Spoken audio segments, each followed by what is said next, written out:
అందరికీ నమస్తే అండి. మీకు ఇక్కడ కొన్ని థంబ్నెయిల్స్ పెడుతున్నాను చూడండి. దమ్ముంటే జగన్మోహన్ రెడ్డిని ఒక్కరోజు ముఖ్యమంత్రిగా చేసి చూడు, పరిపాలన అంటే ఏంటో చూపిస్తాడు. ఎవరు అనుకున్నారు మాట్లాడేది?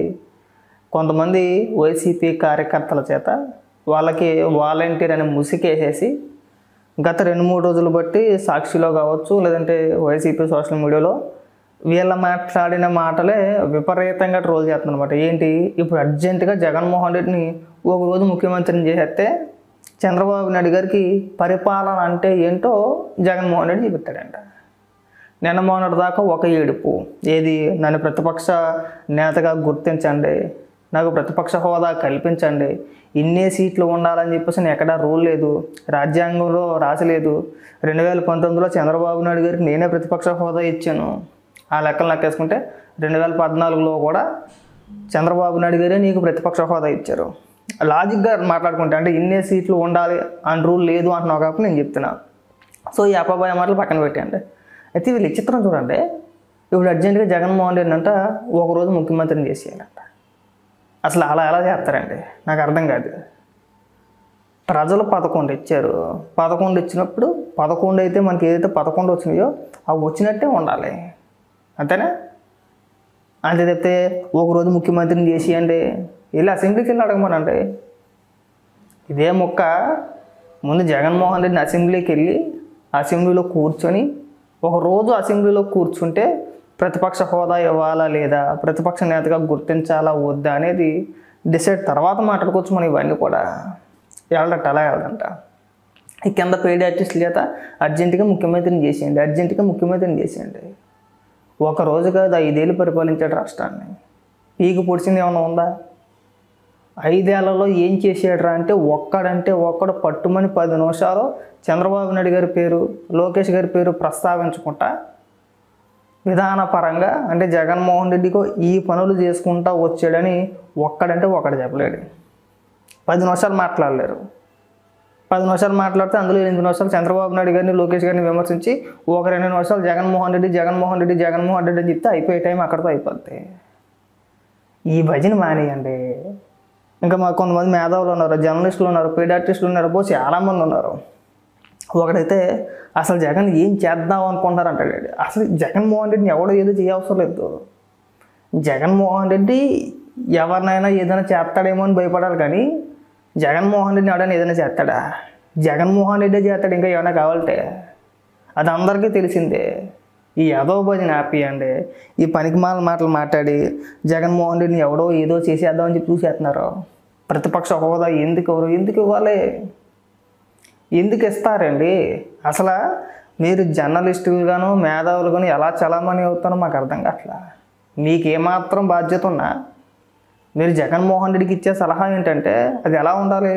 జగన్మోహన్ రెడ్డి ప్రజలు నీకు 11 ఇచ్చారు, నువ్వు ఒక నియోజకవర్గాన్ని ఎమ్మెల్యేవి, నువ్వు ఎమ్మెల్యేగా గెలిచావు కాబట్టి, గత 5 ఏళ్ళు ముఖ్యమంత్రిగా చేసావు కాబట్టి ఖచ్చితంగా అసెంబ్లీకి వెళ్ళి అసెంబ్లీలో మాట్లాడాలయ్యా.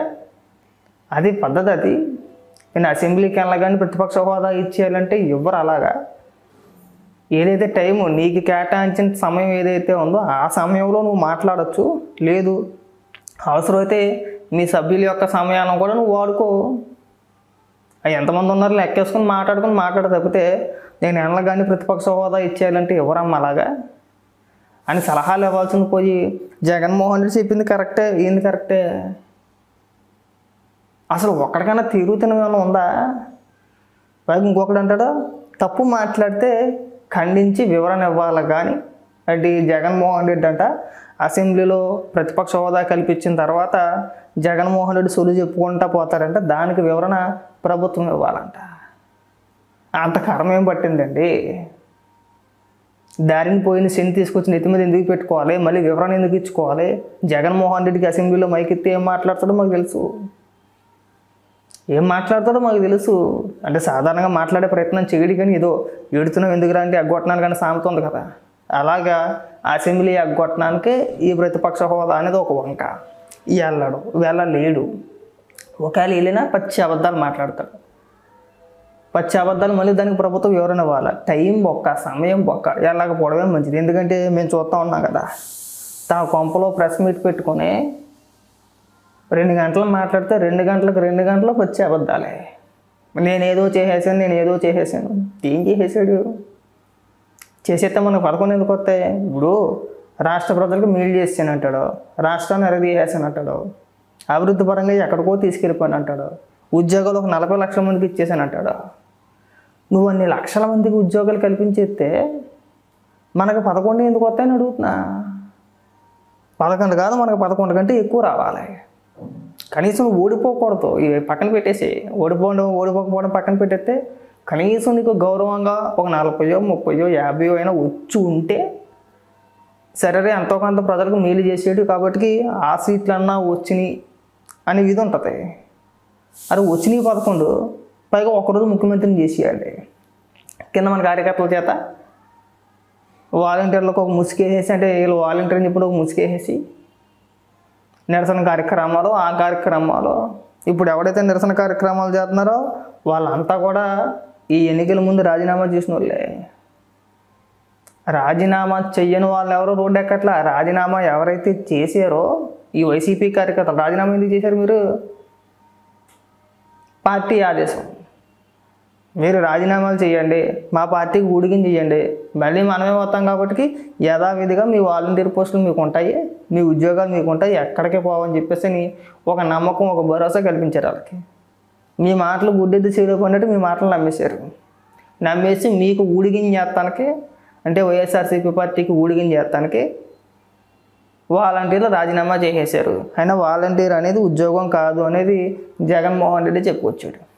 జస్ట్ సేవ అంతే.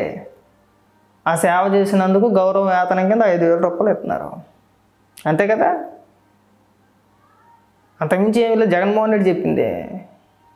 ఆ రోజు రాజీనామా చేయకుండా ఉంటే మీరు అడిగిన దానికి సమాధానం చెప్పాల్సిన బాధ్యత ప్రభుత్వం పైన ఉండేది. రాజీనామా చేస్తారు కదండి. దాదాపు 2,30,000, 2,20,000 వాలంటీర్లు ఉంటే 1,30,000 మంది చేత రాజీనామాలు చేయించారండి. రాజీనామాలు చేయించేసి వైఎస్ఆర్సీపీ పార్టీకి పని చేయించుకున్నారు. ఎన్నికల ముందు మీరు అడగాల్సింది జగన్మోహన్ రెడ్డిని. మన జగన్మోహన్ రెడ్డి ఆ వాలంటీర్లను కొనసాగింపుగా ఏమైనా జీవో ఇచ్చాడా అంటే ఇవాళ 2023లోనే అయిపోయింది. 23 నవంబర్లోనో డిసెంబర్లోనో వాలంటీర్ల సమయం అయిపోయింది. దానికి కంటిన్యూషన్గా ఏమైనా జీవో కొనసాగింపు ఏమైనా ఇచ్చాడా ఇవాళ? తర్వాత 4 నెలల అధికారంలో ఉన్నా సరే ఇవాళ. సో వాలంటీర్ వ్యవస్థ అనేది జగన్మోహన్ రెడ్డి హయాంలోనే క్లోజ్ అయిపోయింది, అప్పుడే ఎత్తేసాడు. మీరు వాళ్ళొచ్చి కొత్తగా మళ్ళీ మమ్మల్ని కల్పించండి అంటే ప్రభుత్వానికి అదనపు భారం తప్ప మీ వల్ల ఉపయోగం ఏమీ లేదు. ఏంట్రా మీరు చేసేదంటే సర్టిఫికెట్లని అయ్యని ఇప్పుడు వాట్సాప్ గవర్నెన్స్ వచ్చింది.